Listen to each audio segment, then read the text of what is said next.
Good morning, Philippines.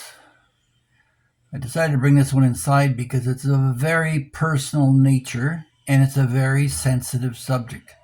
And I see a lot of you who are suffering from the diaspora of your sexuality. Now, let's start off with the outside. The number one statement that's going to offend a lot of you is that there is no such thing as a transsexual person. They do not exist. There are people who mutilate themselves trying to acquire the persona and the image and the core of who they feel they are by transferring over or trying to transfer over to the other gender. But gender is, do you have a Y chromosome or not? Some have the Y chromosome and some are left to wonder why. That's the science and fact of the matter. But here's the overwhelming underlying issue that is a real concern in today's world, and that is respect for the human person as an individual. Both male and female have various mixes of estrogen and testosterone. Active sexuality requires a heightened level of testosterone within women, which is a natural male hormone. So you're going to get throughout your development changes in hormonal balance. No one knows this more than I, who suffered through living with a hyperactive thyroid child and how that affected radically their behavior. So, bundled into all this mix is a generation who were conned into thinking that the birth control pill was the answer to all their problems. And you'll see as a result what it's done to our society. It's disenfranchised men as an active unit within the family, created a lot of fatherless boys and girls who were not taught the boundaries that a father could initiate on a developing child. And you've got a generation that, through no fault of their own, feel entitled and cheated by not having the whole family together. But even within normal nuclear families, you're going to get children who identify more on their feminine side than their male side. There's Joan of Arc's and Laurence Olivier's who functioned within their societies in centuries past until they crucified poor Joan, burned her at the stake. But we're supposed to be more enlightened now. If you're homosexual, embrace it. Enjoy it. There's no reason why you should be chopping off sensitive areas of your body to portray an image when those various areas and the nerves that they're attached to are going to diminish your enjoyment. Similarly with women who feel compelled to get breast implants, they're cutting all the nerve endings to your nipples, and you're not going to be able to enjoy the full sexual experience. You're denying yourself the God-given enjoyment that he offered to you. So now there's those who argue, oh, well, nerves can be reattached, and yeah, you can do surgery a different way. First of all, ladies, you should know that if you go with silicone breast implants, you're going to have to massage them every day for the rest of your life. Otherwise, they become as hard as baseballs. And it's not enjoyable for any man to be lying on top of a couple of baseballs. Trust me, I've been there.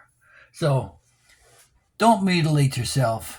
Accept yourself for who you are. Now, I know these are harsh words, and to any sensitive person, you may feel hurt by it. But my intention is not to hurt, but to embrace the person you really are.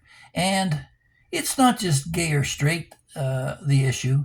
When I walk around and I see these girls compelled to get hashtags on their backsides, tattoos and implants and piercings and all this stuff, why can't you just accept that God gave you a temple that you should treat with the respect it deserves.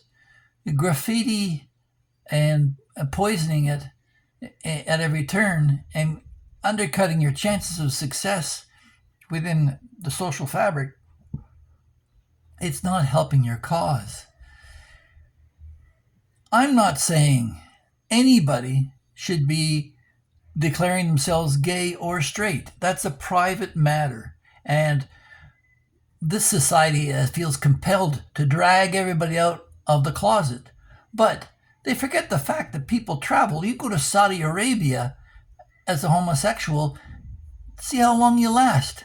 No, the world is still a very severe place. And what you declare openly on social media, that goes over the entire internet. The Chinese know what you're up to. The Saudis know what you're up to. India knows what you're up to. Everybody knows. You can't hide it. But you can certainly embrace it.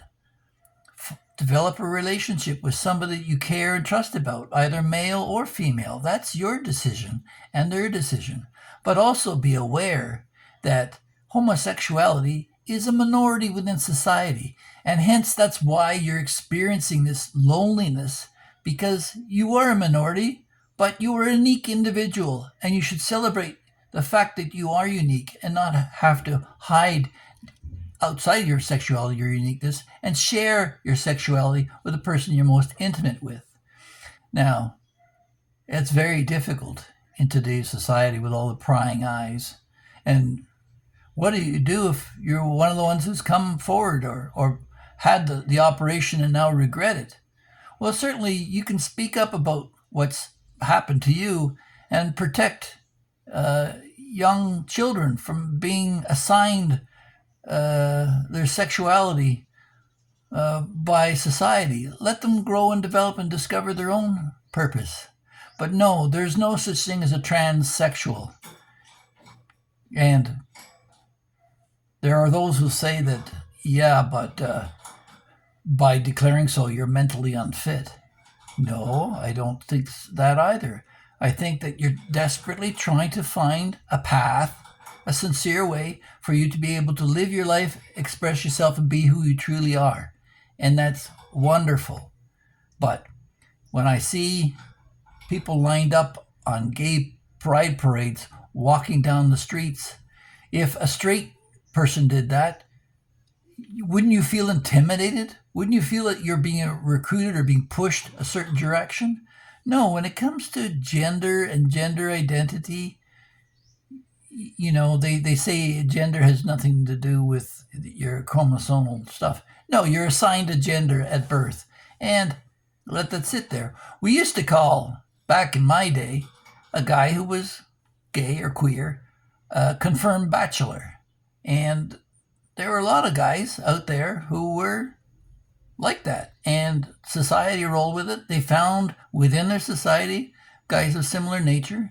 And yes, there was a much greater risk back in the old day of them being discovered and the repercussions of that, lynchings and all kinds of horrible things that went on back then. But the world has changed. Granted, there's still gay haters, but some of them have their own issues relative to their own sexuality. So don't condemn everyone for the few. There's always going to be some sick bastard who's going to just cause trouble to you, whether you're gay or straight. Men are, by nature, aggressive, and that's a large component of that is the level of testosterone and the discipline that they've been taught as a child. That's why it's so important to teach young boys the boundaries of behavior that they don't get because dad isn't around anymore. But I want my message to all my gay friends is, you know it, there's nothing gay about being homosexual. It's a tough road to hold. So be careful. God loves you the way he created you. Accept who you are, and don't be too trusting in exposing your inner truth. And don't mutilate the temple God gave you. And with that, we'll say God bless and take care. Bye-bye.